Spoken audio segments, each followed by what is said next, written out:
আব্দুর রউফ ভাই মোহাম্মদ আব্দুর রউফ প্রস্তুত থাকবেন সাকিব।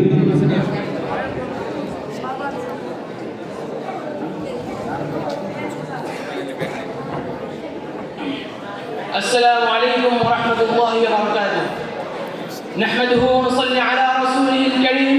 أما بعد فأعوذ بالله من الشيطان الرجيم. بسم الله الرحمن الرحيم. والذي أرسل رسوله بالهدى ودين الحق ليظهره على الدين كله ولو كره المشركون. وقال النبي صلى الله عليه وسلم في الحديث الشريف: إنهم أمة واحدة من دون الناس. ঐতিহ্যবাহী নুরানি তালিমুল কুরআন ও ইসলাম মাদ্রাসা মুহাম্মদুল্লাহ ছাত্র কাফেলা কর্তৃক আয়োজিত বাৎসরিক বক্তৃতার সম্মানিত সভাপতি, সুদক্ষ পরিচালক, বিজ্ঞ বিচারক মণ্ডলী ও আমার সামনে উপবিষ্ট সংগ্রামী সাথী ও বন্ধুরা, সকলকে জানাই আন্তরিক শুভেচ্ছা ও অভিনন্দন। আজকে আমার বক্তৃতার নির্দিষ্ট বিষয় হলো ধর্মনিরপেক্ষতা, জাতীয়তাবাদ বনাম ইসলাম। সময়ের সংক্ষিপ্ত পরিসরে সামান্য আলোকপাত করার প্রয়াস চালাবো ইনশাআল্লাহ।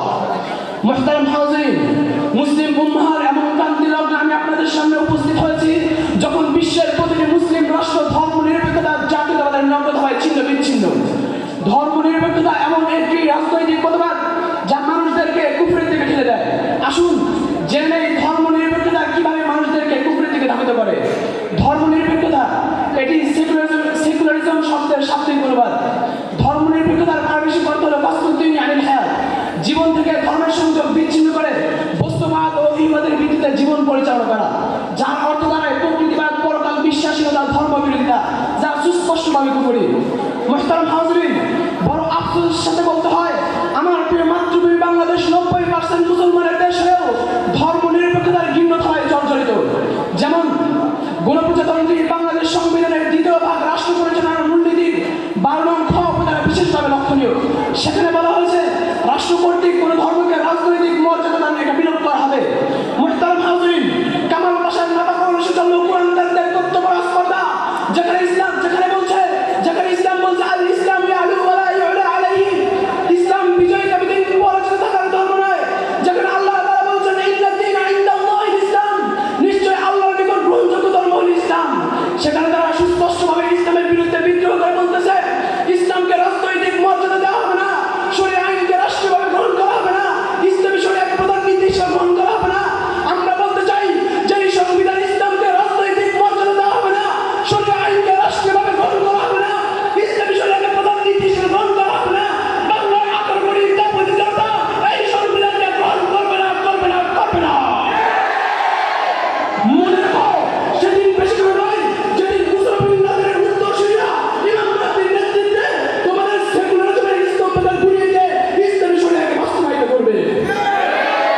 মুহতারাম হাজিরিন, এখন আমি আলোচনা করব জাতীয়তাবাদ বনাম ইসলাম। জাতীয়তাবাদ এটা পাশ্চাত্যের আবিষ্কারের ফসল, কারণ জাতীয়তাবাদ এটা ন্যাশনালিজম শব্দের অনুবাদ। জাতীয়তাবাদ বলতে বোঝানো হয় রক্ত, বর্ণ, ধর্ম, ভাষা ও ভূমির উপর ভিত্তি করে নির্বিশেষে জাতীয় চেতনা ও ঐক্য গড়ে তোলা, যার মধ্যে কোনো ধর্মীয় ভেদাভেদ চলে না।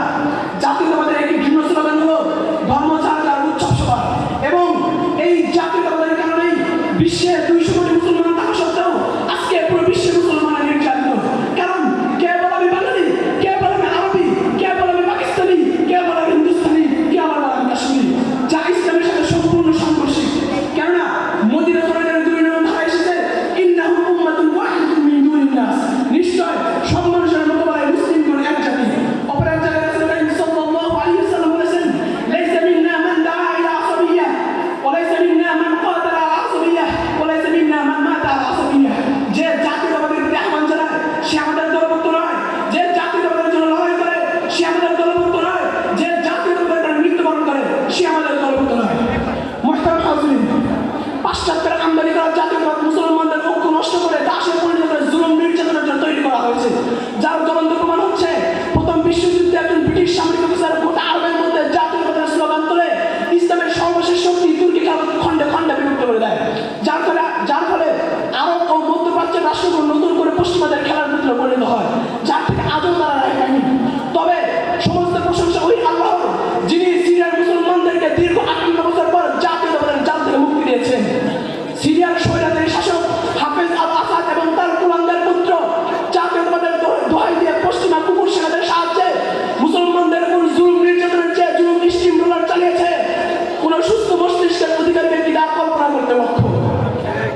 সাংঘর্ষিক মতবাদে মুসলমানদের শান্তি নেই।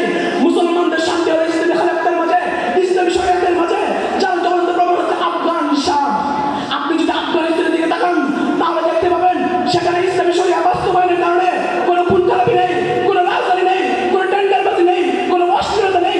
এমনকি ইসলামী শরিয়া বাস্তবায়নের কারণে আফগানিস্তানের পুরো আল্লাহর আসমান থেকে রহমত বর্ষণ হচ্ছে, যার ফলে পুরো বিশ্বব্যাপী আফগানিস্তানকে বয়কট করা সত্ত্বেও আজকে আফগানি মুদ্রা আমেরিকান ডলারকে হারিয়ে গেছে।